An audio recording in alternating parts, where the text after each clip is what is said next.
예, 기술실장님도 해당이 될 것 같으니까요. 앞으로 좀 나와주시고요. 경산호 위원장께 제가 질문 좀 드리려고 네네. 합니다. 예, 기술실장입니다. 제가 우리 경산호 위원장님 인사 말씀을 좀 살펴봤는데요. 정년 연장에 대해서는 노사 간 긴밀한 협력으로 상생의 해법을 찾아야 하는 현안 과제라고 인식을 하고 계세요. 네네. 그런데 그 뒷장을 보니까 고용자 계속 고용 의무 제도와 공익위원 제언을 발표하고 사회적 대화 재개에 대비한 노력을 지속해 왔다. 저는 굉장히 앞뒤가 맞지 않다고 생각합니다. 어떻게 생각하세요? 짧게 얘기해 주십시오. 자, 그럼 제가 본 네. 질문으로 들어가서 말씀드리겠습니다. 제가 이 말씀을 드린 이유는 그만큼 경산노예에서도 정년 연장에 대해서 노사 간의 긴밀한 협력이 필요한 부분임에도 불구하고 올해 5월 8일 날 공익위원 단독의 이 제언을 발표함으로써 미치는 영향들을 제가 몇 가지를 좀 말씀 좀 드리려고 합니다. 작년 8월 29일 날 내란 속의 윤석열 기자회견 내용입니다. 노사법치 성과를 강조하면서 근로자와 기업의 선택의 자유를 확대해 일자리가 늘어나는 노동시장을 만들겠다. 근로시간 계속 고용, 이중구조 해소 등 노동개혁의 속도를 높이겠다. 이렇게 강조를 하면서 윤석열이가 그동안 강조한 노동개혁은 사실상 노동 탄압이었죠. 지금까지. 또 입버릇처럼 얘기했던 공정은 온갖 불법과 불공정이었고 노사 자율 선택은 경영계의 소원술이었다는 게 확인되고 있습니다. 그중 대표적 하나가 바로 중장년과 청년 세대에서 갈등과 대립을 부추긴 윤석열표 정년연장 논의라고 저는 생각을 합니다. 올해 5월 8일 날 경산노예에서 공익위원 제언을 발표했죠. 경산노 위원장님. 네네. 핵심이 노사합의 자율적으로 정년연장을 존중하되 합의가 안 될 경우에는 새로운 근로계약 체계를 통한 계속 고용 의무 부여 내용 아시죠? 네네. 내년부터 계속 확대되는 국민연금 수급 연령과 법정 정년과의 차이에 따른 소득 공백 문제를 해소하려고 노동계에서는 단계적 법정 정년 연장을 주장해왔고, 그런데 발표된 공익위원 안은 경영계 안 그대로 승계한 경영계 소원술이 아니라고 생각을 합니다. 맞습니까? 경영계 안하고는 또 다르다고 네. 생각합니다. 제 개인적으로. 근데 이제 내용도 내용인데 발표 시점이 아주 의도가 저는 있다고 보이십니다. 5월 8일 날 발표를 했는데 6월 3일 대통령 선거가 있는 상황입니다. 이때 당시에 우리 민주당에서는 올 2월 달에 국회 교섭단체 대표 연설에서 당시 이재명 당대표가 정년 연장 본격 논의를 제안했습니다. 또 4월에는 회복과 성장을 위한 정년 연장 TF도 발족을 했고 노사가 함께 참여해서 사회적 공론화를 시작한 상황이었습니다. 경산호 위원장께 한 답변을 좀 요청드립니다. 실은 지난해 12월 3일 불법 계엄 이후에 한국노총도 경산의 사회적 대화 중단했죠. 네. 네. 그래서 정년 연장 관련 사실상 노사정 사회적 합의가 불가능한 상황인 건 알고 계시죠? 네네. 네. 정치적으로도 매우 민감한 시기인데 이런 공익위원 발표 저는 매우 부적절하다고 생각하는데 어떻게 생각하십니까?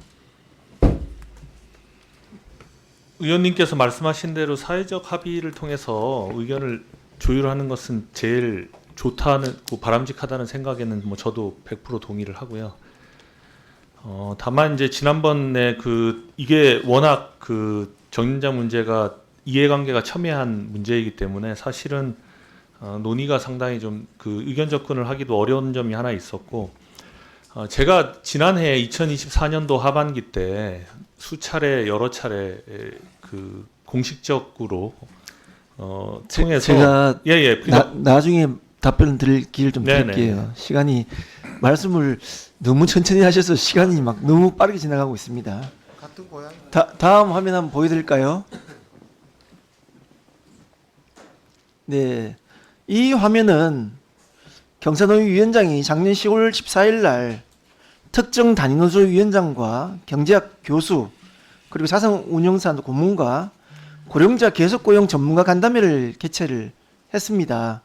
이미 법정 정년 연장보다 제가 추측키로는 사용자 중심의 계속고용에 무게를 두고 있고 한국노총에서도 여기에 대해서는 반발의 입장을 분명히 전달했죠.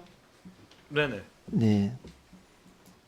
지난 1년간 내란수계에 이 윤석열의 일방통행식의 노동개혁 정책에 저는 뭐 단적인 모습이 아닌가 생각합니다.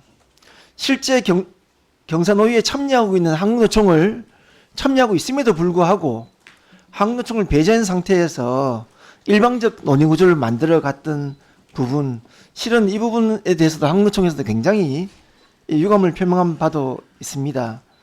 실제 지난 1년 동안 이 정년장 관련해서 정말 제대로 된 그런 논의를 했더라면 하는 아쉬움도 굉장히 많이 남습니다. 다시 한번 말씀드립니다만 이 경사노위는 지난 4월 4일 날 탄핵 인용과 함께 그 역할이 살짝 중지된 상태입니다. 그럼에도 불구하고 이런 발표 부분은 굉장히 저는 부적절하다고 생각하는데 혹시 이 자리를 빌려서 사과할 용인이 있습니까? 있다 없다로만 말씀 주십시오.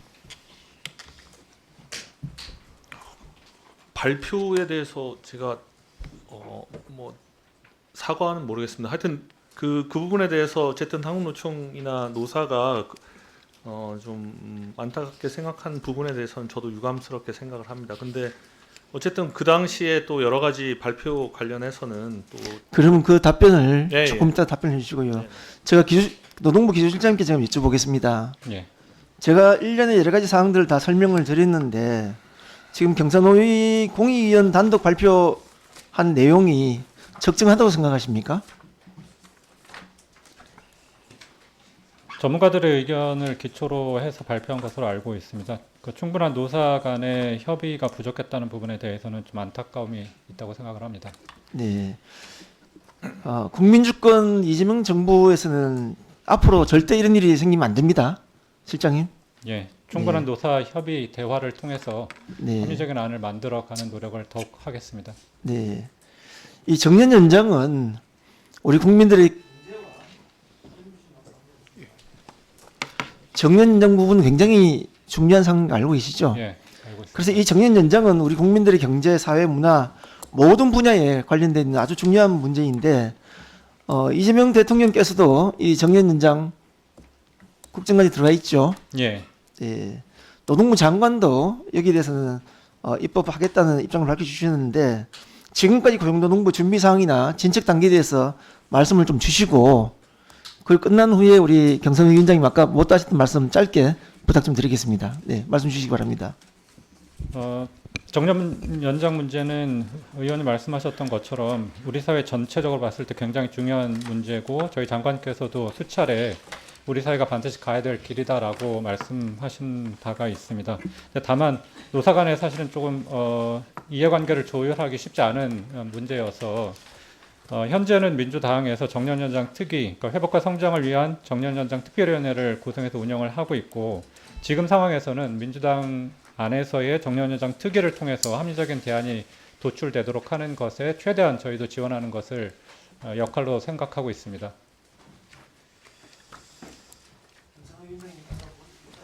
네. 저희가 그때 발표하게 된 것은 지난해 사실 국민연금 개편이 진행이 되면서 정년 문제도 빠르게 논의해서 입법이 돼야 된다는 생각이 있었고 당시 노사가 참여한 논의에서도 계속적으로 저희가 금년도 1, 4분기 내에 의견을 모아야 금년도 하반기 정기국회 때 입법이 된다는 누누이 그 부분은 강조를 했고 밖으로도 제가 공식적으로도 의견 표현을 몇 번이나 한 적이 있습니다. 어쨌든 작년 말에 여러 가지 사항으로 인해서 논의가 중단되었습니다만 이 아젠다의 엄청난 중요성과 여러 가지 제가 생각할 때 정치적 상황으로 인해서 아마 논의가 상당히 좀 지연될 가능성이 있다는 좀 우려가 있었습니다. 그래서 의견분들의 충분히 의견을 들어서 그간의 논의를 좀 정리해서 기록을 해놓는 것이 향후 논의에 훨씬 더 도움이 될 거다 하는 생각에서 그때 발표를 하게 된 것입니다. 예, 박규철 의원 고생하셨습니다. 다음은 존경하는 윤상현 위원님 질의해 주시기 바랍니다.